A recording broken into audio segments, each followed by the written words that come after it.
CM చంద్రబాబుపై YCP అధినేత Jagan fire.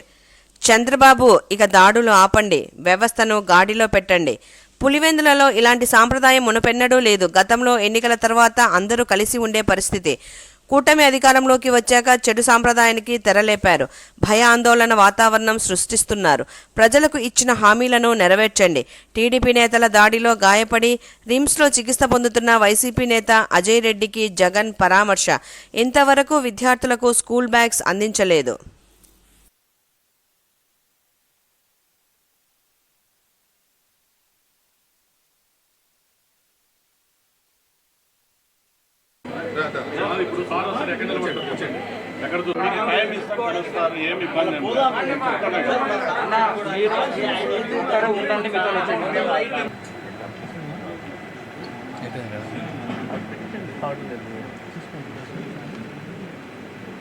మరీ బాగుంది.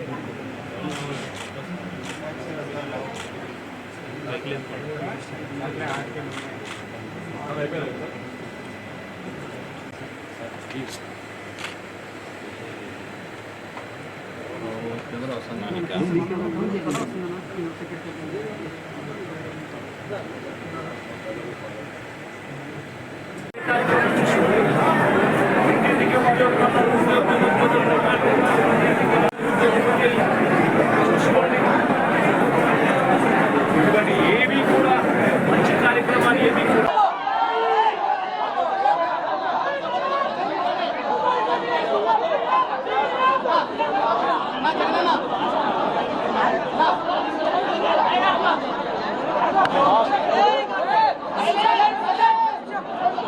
ఈరోజు ఇక్కడ హాస్పిటల్లో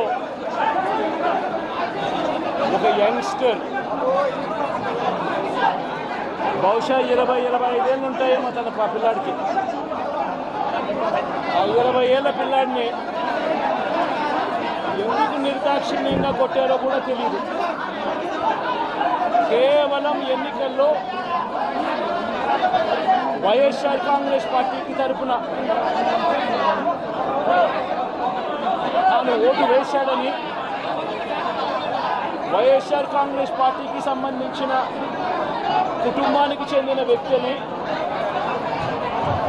అతి దారుణంగా కావాలని అదే పనిగా వేంపల్లకు అదే పనిగా ఒక వెహికల్లో వచ్చి దారిలో పోతా ఉన్న పిల్లోడిని బైక్ ఆపి నిర్దాక్షిణ్యంగా కొట్టి హాస్పిటల్ పాలు చేస్తూ ఉంటే ఏమి సాధిస్తూ ఉన్నారు? ఇంతవరకు పులివెందుల్లో ఎప్పుడు ఇలాంటి సాంప్రదాయం లేదు. ఎన్నో ఎన్నికల్లో చేశాం. ఎప్పుడు పులివెందుల్లో ఇలాంటి సాంప్రదాయం లేదు. ఎన్నికలు అయిపోయిన తర్వాత ఓటు వేయని వారిని కొట్టే కార్యక్రమం ఎప్పుడు జరగల. రాష్ట్ర వ్యాప్తంగా కూడా ఒక భయాందోళన వాతావరణం క్రియేట్ చేయడం కోసం అని రాష్ట్ర వ్యాప్తంగా ఇదే చేయిస్తూ ఉన్నారు దగ్గరుండి. ఏమి సాధిస్తారు దీనివల్ల? మీరు వేసే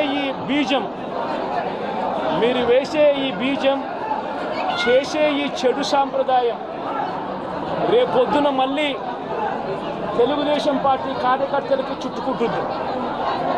చంద్రబాబు నాయుడు అనుకుంటా ఉన్నాడు తానేదో ఈ మాదిరిగా చేసి భయాందోళన క్రియేట్ చేసి వైఎస్ఆర్ కాంగ్రెస్ పార్టీకి ఓటు వేసిన వాళ్ళని కొట్టడం వల్ల ఒక తెలియని ఆనందం తనలో ఏదో పొందాలని చెప్పి అనుకుంటా ఉన్నాడు. రాష్ట్ర వ్యాప్తంగా ఒక భయాన్ని క్రియేట్ చేయాలని ప్రయత్నం చేస్తూ ఉన్నాడు. కానీ నేను చంద్రబాబు నాయుడు గారికి మరొక్కసారి కూడా చెప్తా ఉన్నా, ఒక చెడు సాంప్రదాయానికి నాంది పలుకుతూ ఉన్నారు. దయచేసి ఆపండి. ఆపకపోతే మాత్రం ఎల్లకాలం మీరే అధికారంలో ఉండరు. అధికారం మారిన రోజున ప్రజలు చంద్రబాబు నాయుడు గారు చేస్తూ ఉన్న ఈ అన్యాయాలను చూసి శిశుపాలని పాపాలు పండినట్టుగా ఆ పాపాలు చాలా వేగంగా పండుతూ ఉన్నాయి. అధికారం మారిన రోజున తాను చేస్తూ ఉన్న ఈ చెడు సాంప్రదాయం తనకే చుట్టుకుంటుంది.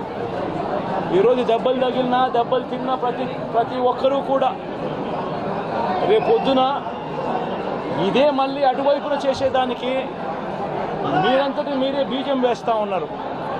ఇది సరైన పద్ధతి కాదు. నాయకులుగా ఉన్న మనలాంటి వాళ్ళం ఇలాంటివి ప్రోత్సహించాల్సిన పని ఎప్పుడు రాకూడదు, జరగకూడదు. దయచేసి చంద్రబాబు నాయుడు గారికి ఇప్పటికైనా చెప్తా ఉన్నా, చంద్రబాబు నాయుడు గారిని హెచ్చరిస్తూ ఉన్నాను, మరొక్కసారి మళ్ళీ హెచ్చరిస్తూ ఉన్నాను, ఇది కరెక్ట్ సాంప్రదాయం కాదు, దయచేసి దీన్ని ఆపమని చెప్పి. ఇప్పుడు నిజంగానే ఒకసారి మీరు కూడా వెళ్ళి ఒకసారి చూడండి, ఒకసారి ఏం పాపం చేశాడు నా పిల్లల్ని, ఎందుకు కొట్టారు, ఏం పాపం చేశాడని కొట్టారు.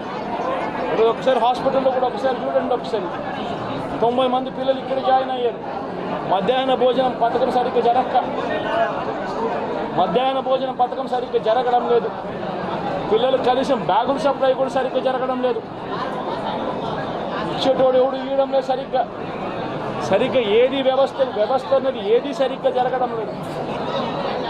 వ్యవస్థను గాడిలో పెట్టండి. మీరు ప్రజలు మిమ్మల్ని ఏదైతే ఓటు వేశారో ఒక కారణం చేత మీరు ప్రజలు 10% మంది ఓట్లు, మాకు రావాల్సిన 10% మంది ఓట్లు మీకు వైపు డ్రిఫ్ట్ అయ్యాయి అని అంటే కేవలం మీరు చేసిన మోసపూరిత వాగ్దానాల వల్ల డ్రిఫ్ట్ అయ్యాయి. ప్రజలు మీ దగ్గర నుంచి ఎక్స్పెక్ట్ చేస్తూ ఉన్నారు. రైతులు అల్లాడిపోతూ ఉన్నారు, రైతు భరోసా అందక. పిల్లలు అల్లాడిపోతూ ఉన్నారు, పిల్లలు బడులు స్టార్ట్ అయ్యాయి, కానీ తల్లులకు అమ్మఒడి కార్యక్రమం ద్వారా వస్తూ ఉన్నది రావడం లేదు. తల్లులు ఎదురుగా ఆశగా ఎదురు చూస్తూ ఉన్నారు. వాళ్ళని చూసుకోండి. అక్క చెల్లెమ్మనికి ఇస్తామన్నారు నెల 1500 రూపాయలు, అది ఇచ్చే కార్యక్రమం చూసుకోండి. ఇంటింటికి ఉద్యోగం అన్నారు, ఉద్యోగం ఇవ్వకపోతే 3000 రూపాయలు ప్రతి ఇంటికి నిరుద్యోగ వృత్తి అన్నారు. ఆ పిల్లలందరూ ఎదురు చూస్తూ ఉన్నారు, మీరు ఎప్పుడెప్పుడు ఇస్తారు 3000 రూపాయలు నిరుద్యోగ వృత్తి అని. అది చూసుకోండి. ఇటువంటి ఏవి కూడా మంచి కార్యక్రమాలు ఏవి కూడా చేయకుండా రాష్ట్ర వ్యాప్తంగా భయాందోళన మాత్రమే క్రియేట్ చేసే దుర్బుద్ధిని, చేసే దుశ్చర్యను ఆపండి అని మరొకసారి హెచ్చరిస్తూ చెప్తా ఉన్నాం. శిశుపాలను పాపాలు పండినట్టుగా వేగంగా జరుగుతూ ఉన్నాయి. తన పాపాలు పండడం అన్నది కూడా తను మర్చిపోతున్న సందర్భంగా మరొకసారి చెప్తా ఉన్నాం.